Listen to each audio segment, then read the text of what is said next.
중국 지린성 그 지반시에 가면 큰 비석이 하나 있습니다. 잘 아시죠? 광개토 대왕비입니다. 여러분 다 보셨죠? 네. 굉장히 큰 비석입니다. 이 광개토 대왕비 누가 만들었는지 아시나요? 그의 아들 장수왕이 왕이 된 지 3년 만에 자기 아버지를 기념해서 비를 세웠습니다. 내가 여기 정복했다는 의미죠. 내가 승리자라는 거죠. 어쨌든 긍정적인 의미에서든 부정적인 의미에서든 사람들이 이렇게 뭔가를 세워놓고 자기를 과시하려고 합니다. 성경에는 이 기념비에 대한 긍정적인 것과 또 부정적인 것 두 가지가 각각 나와 있는데, 긍정적인 면에서는 하나님을 기념하는 기념비 중에 하나는 야곱이 베델에서 세웠던 그런 기념비입니다. 거기서 하나님께 약속을 하죠. 하나님을 만난 곳이에요. 또 여호수아는 가나안 땅에 들어가서 하나님께서 우리 인도하셨다는 약속의 기념비를 길갈에 세웁니다. 그런가 하면 부정적인 의미를 가지고 있는 기념비가 있습니다. 사울왕이 아말렉과의 전쟁에서 이기고 자기가 승리한 것을 기념하기 위해서 기념비를 만든 것이죠. 또 압살롬도 자기를 기념해서 기념비를 만듭니다. 우리가 하나님 앞에서 올바로 살아가기 위해서 기념비를 세운다면 참 좋은데, 자기의 의를 드러내기 위해서 기념비를 세우는 것은 하나님께서 아주 싫어하시는 그런 부분 중에 하나입니다. 오늘 본문이 좀 약간 좀 무섭죠, 그죠? 예. 화 있으신 저 서기관들과 외식하는 서기관들과 바리새인들이요. 이들은 어떻게 해요? 선지자들의 기념비를 세워놓고 비석을 세워놓고 무슨 말을 하고 있어요? 이 선지자들이 죽은 피, 우리 조상들이 이들을 죽이고 피를 흘렸는데 나 같으면 그렇게 피 흘리게 하지 않을 것이라고. 그들의 조상들에 비하면 우리는 훨씬 더 의로운 사람이라고 이렇게 얘기를 하고 있는 거예요. 그럼 선지자들은 왜 그들의 조상들에 의해서 죽임을 당했습니까? 선지자는 그 예언자, 영어로 프로페시라고 하는데 히브리어로 나비라고 합니다. 이 나비가 아니고 뭐 요거 하나 정도는 이렇게 한번 기억해 두고 계시면 좋을 것 같아요. 이 나비라는 말은 대변인이라는 뜻을 가지고 있어요. 하나님의 말씀을 대변하는 자, 이런 뜻인 거죠. 왜 바리새인들과 서기관들의 조상들은 하나님의 말씀을 대변하는 선지자들을 죽였습니까? 이 선지자들은 하나님의 말씀을 이야기하는데, 즉 하나님의 공의와 긍휼을 이야기합니다. 그런데 정의롭지 못하고 의롭지 못한 조상들은 이 선지자들의 이야기, 즉 하나님을 대변하는 이야기를 들으면서 무척 힘들었을 겁니다. 여러분, 불의한 사람들은 자기의 불의를 가리기 위해서 무척 잔인하고 얼마나 무서운 범죄를 지을 수 있는지 우리는 압니다. 그들은 자신의 불의를 감추기 위해서 하나님의 말씀 이야기하는 선지자들을 죽이고 누명을 씌우고 핍박을 했던 거예요.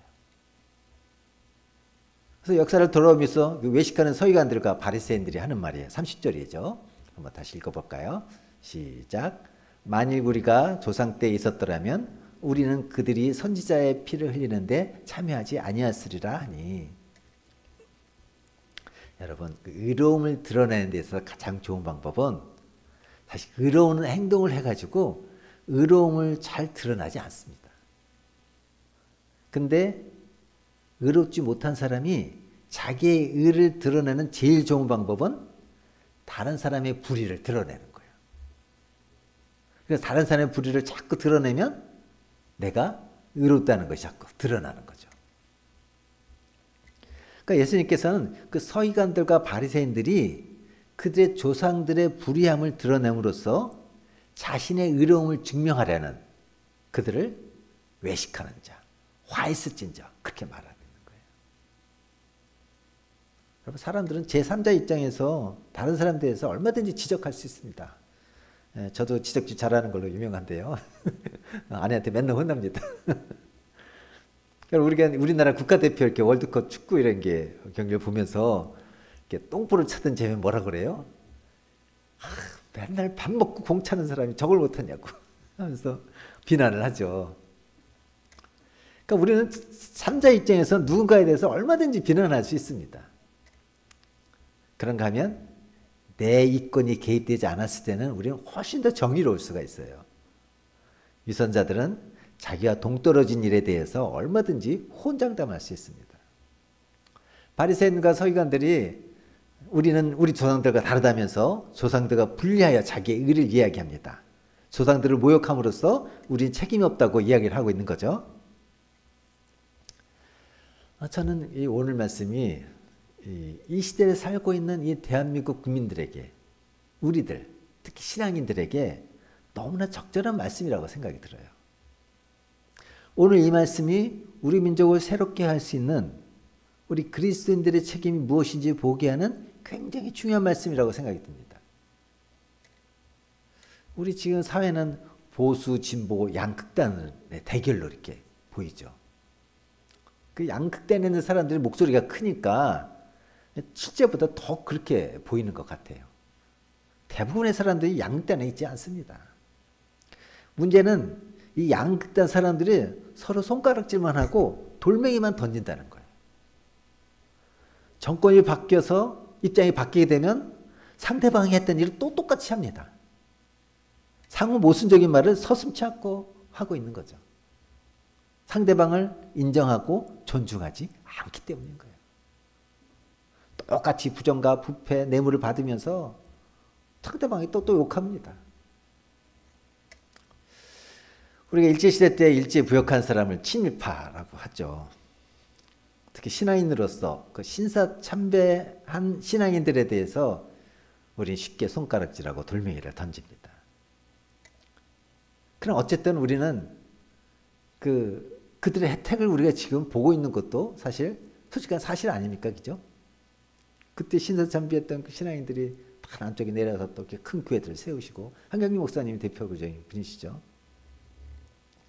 물론 그렇다고 제가 우리의 잘못을 다 덮어야 된다는 얘기를 하자는 게 아니라 우리 조상과 우리 민족과 우리들이 함께 져야 될 책임에 대해서 우리가 손가락질하는 것보다 더 중요한 게 있는데 그 책임이 우리에게도 있고 우리의 몫이라는 것을 알아야 우리가 올바로 책임 있는 사람으로 거듭날 수 있다는 거예요.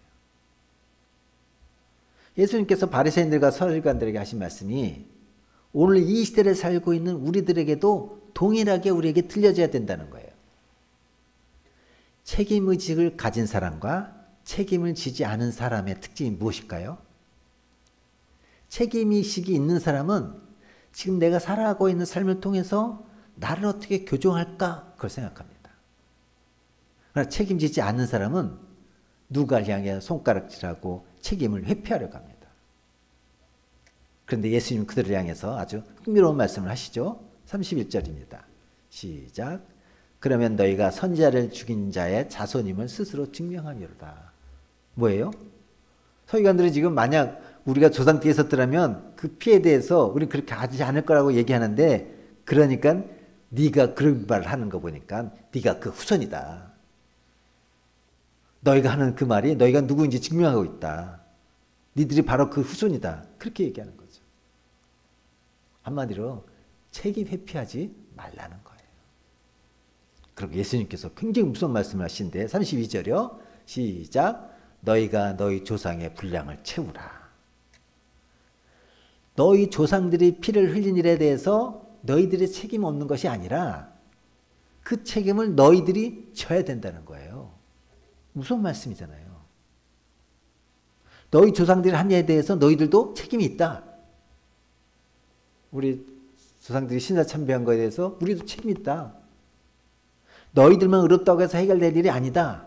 쉽게 비난하지 말라. 오늘 우리들의 책임에 대한 이야기를 지금 예수님께서 말씀하고 계신 거예요. 우리들의 책임이라고 하는 게 무엇이에요? 1500년대 그 마틴 루터 종교개혁 시대에 이런 일이 있었습니다. 그 당시 유럽은 패스트로 인해서 유럽 인구의 3분의 1이 죽은 때였습니다. 바로 그때 어떤 사람이 루터에게 질문합니다. 그리스도인이 패스트를 피해 도망갈 수 있는가? 그 당시 라이프치히 도시에 도미니크 수도사가 있었는데 그 사람이 패스트 때문에 도망갑니다. 그것 때문에 루터한테 질문한 거예요. 루터는 거기에 답장을 합니다. 그래서 그게 소체짝으로 나와 있는데 그 제목이 치명적인 전염병에서 도망가야 하는가. 우리도 최근에 코로나19를 겪었기 때문에 우리는 어떻게 되나요? 루터는 당시 그리스도인과 모든 사람들이 생각했던 것처럼 이 패스트를 심판으로 보았습니다. 우리가 최근에 겪었던 코로나19가 단순한 전염병은 아니죠. 신앙적으로 이게 종말이다, 심판이다, 뭐 이렇게까지는 하지 않아도 어쨌든 코로나19를 바라보면서 하나님께서 우리에게 하시는 메시지가 분명히 있었던 것이죠. 뭐예요? 너희를 돌아보라. 루터는 그 당시 패스트를 보면서 사람들에게 뭐라고 얘기했냐면 이 전염병 앞에서 먼저 자기의 죄를 회개하라고 합니다. 그리고 일주일에 한 번 성만찬에 참여하며 죽음을 준비하라고 해요. 우리 코로나 때는 모이지 않았잖아요. 지금 오늘날 그리스도인들에게 어려움이 일어나고 있는 시대에 자기를 돌아보고 죽음을 준비하라는 거예요. 당시 루터는 이렇게 얘기합니다. 여러분이 지금 어떤 자리에 있든지 어떤 믿음에 있는지 생각하십시오. 만일 누군가가 영적으로 사회적으로 병에 걸린 사람들, 전염병에 걸린 사람들을 돌봐야 하는 위치에 있다면 그 자리를 지키십시오. 예를 들어서 국가공무원, 또 이웃에 대한 의무가 있는 자들, 뭐 의료진들도 되겠죠. 또 목회자들, 이런 사람들은 그 자리를 지켜야 합니다. 그렇지 않다면 전염병을 피해 도망하는 사람들을 비난하지 마십시오. 그리고 우리의 믿음의 정도에 대해서 이야기합니다. 만일 당신의 믿음이 이 전염병을 이길 수 있을 만한 믿음이 있어서 그 자리를 지킨다면 지켜야 합니다. 그러나 믿음이 없어서 도망가는 사람들을 향하여 비난하지 마십시오. 미국 9.11 테러 당시 소방관들이 얘기가 있죠. First in, last out. 먼저 들어가고 가장 마지막에 나온다. 9.11 때 그 동영상을 보면 시민들은 막 계단을 걸어서 이제 내려오는데 소방관은 도리어 그 계단을 올라가는 모습을 볼 수 있었습니다. 그리고 그들을 다시 보지 못했습니다. 많은 소방관들이 그때 죽었던 거 우리가 알죠. 우리 목회자는 먼저 들어가고 제일 나중에 나오는 우리 교인들을 위해서 양을 위해서 목숨을 버리는 사람이 되어야 됩니다. 저렇게 first in, last out 이렇게 적용합니다. 제가 행복하게 제자를 개척했습니다. 제가 먼저 시작을 했습니다. 그러나 코로나도 겪고 또 교회가 쉽게 부흥하지 않는 것을 보면서 저는 하나님 앞에 결단한 것이 있습니다. 전에도 한번 제가 말씀드린 적이 있는데 혹시 교회가 힘들더라도 저는 이 교회에 마지막 남는 한 사람이 되겠습니다. 저는 이 교회를 끝까지 지키겠습니다. 끝까지 이 교회를 사랑하겠습니다. 그러나 개척교회가 힘들다고 도망가는 사람에 대해서 손가락질은 하지 않겠습니다. 행복한 제자교회를 처음 세웠던 그 스피릿, 평시도를 깨워서 작은 예수를 만드는 것, 이 제자훈련 스피릿은 결코 버리지 않을 것입니다. 마지막 한 명이 남을지라도 교회 스피릿은 버리지 않을 것입니다. 교회를 끝까지 지킬 것입니다. 하나님과 교회를, 성도를 끝까지 사랑하겠습니다. 그러나 교회를 떠나는 사람에 대해서는 비판하지 않습니다. 손가락질 안 합니다. 우리들이 물어야 되는 것은 나의 책임에 대한 것입니다. 책임은 하나님 앞에서 자기를 돌아보는 것이지 남을 판단하거나 정죄하는 것이 아니라는 것을 우리에게 지금 말씀하고 계시는 거예요. 참으로 안타까운 것은 이 사회를 바라보면서 너무나 쉽게 남에게 손가락질하고 비난하는 것들이죠. 정말 뭐 뉴스에 나오는 것들을 보면 그렇게 철면피하고 그렇게 서로를 비난하는지 모르겠어요. 말씀이 우리에게 있어서 이 사회가 하나님의 말씀 앞에서 하나님 앞에서 나를 돌아볼 수 있는 사람들이 된다면 얼마나 좋을까. 그런 생각을 해봅니다. 예수님께서 지금 무섭게 경고의 말씀을 하고 계십니다. 33절입니다. 시작. 뱀들아 독사의 새끼들아 너희가 어떻게 지옥의 판결을 피하겠느냐. 뱀들아 독사의 새끼들아.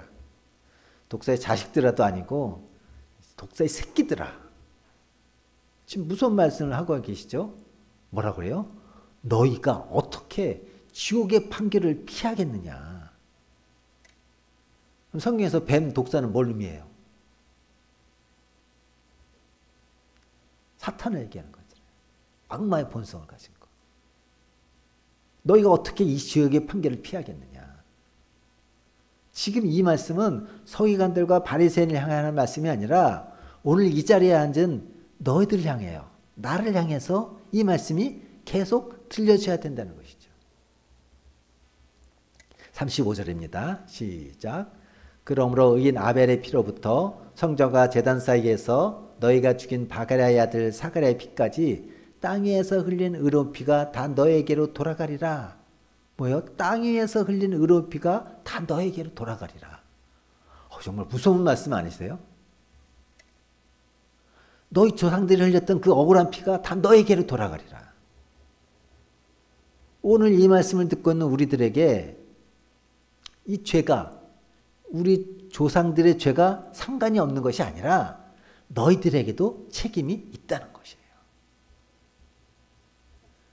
예수님께서 무섭게 지적하시는 바리새인과 서기관들, 우리 신앙인들과 대비해서 생각해 봅시다. 그 당시 바리새인과 서기관들이 동시에 살았던 사람들에 비해서 진짜 악한 사람들이었을까요? 아니잖아요. 이들은 적어도 율법을 지키고 살려고 아주 애썼던 사람들이거든요. 오늘 우리 예배드리는 우리를 향해서 세상 사람들이 아무리 손가락질해도 우리는 분명히 얘기할 수가 있습니다. 오늘 예배드리는 우리는 세상 사람들에 비해서 절대 못하지 않습니다. 적어도 오늘 예배드리는 우리의 삶의 기준과 도덕적 잣대가 세상 사람들보다 절대 못하지 않습니다. 그럼에도 불구하고 예수님께서 우리에게 하시는 말씀이 뭐예요? 위선에 대한 거예요. 너희들이 절대적으로 악한 것에 대한 문제가 아니라 너희가 의롭다고 하는 부분에 대해서 너희가 어떻게 지옥의 판결을 면할 것이냐는 거예요. 이들은 왜 스스로 의롭다고 생각했을까요? 그들에게는 선민의식이 있었잖아요. 선민의식. 하나님이 나를 택해 주셨다. 사실 이게 나쁜 건 아니죠. 근데 하나님이 나를 택해 준 것에서 감사하고 또 하나님이 택해 준 것에서 겸손이 있으면 이거 절대 잘못된 것이 아닙니다. 근데 하나님이 나를 택해 준 것 때문에 내가 교만하고 내가 독선적이 된 것에 대해서는 그것을 위선이라고 말씀하고 계신 거예요. 나는 구원받았다고 혹은 선문인식이 있다면 좋습니다. 그러나 그것으로 교만하고 독선적이 된다면 그것은 위선인 거예요. 기독교 역사, 세계 역사를 볼 때 하나님을 잘 믿는 그 기독교 국가 유럽에서 어떻게 했어요? 흑인들을 데려다가 팔기도 하고 사기도 하고 노예로 부렸어요. 그러면서 성경적으로 이들 정당한 논리를 만들었어요. 우리는 하나님이 택했다는 거죠. 그게 얼마나 독선적이고 얼마나 위선적이에요. 하나님이 우리를 택해 주신 것은 겸손과 감사가 되어야지 그것이 독선과 교만이 되는 것은 정말 위험한 거입니다. 한 끗 차이지만 천국과 지옥의 차이가 되는 거예요. 그래서 오늘 예수님께서 서기관들과 바리새인들에게 얘기합니다. 얘들아, 너희들은 특별한 존재가 아니야. 너희 조상들이 죄를 지은 것처럼 너희도 동일한 죄를 가지고 있어. 너희들은 특별한 사람들이 아니야. 너희들은 동일한 책임 가지고 있어. 오늘 말씀의 결론입니다. 오늘 예수님께서 우리에게 하시는 말씀이 우리들에게 내면화되는 것, 이 말씀이 나에게 들려지는 것이 복음이에요. 김누리 교수라는 분이 우리의 불행은 당연하지 않습니다. 거기에 이런 구절이 있습니다. 운전할 때 백미러를 보는 이유는 뒤로 가기 위해서가 아니라 앞으로 잘 가기 위해서입니다.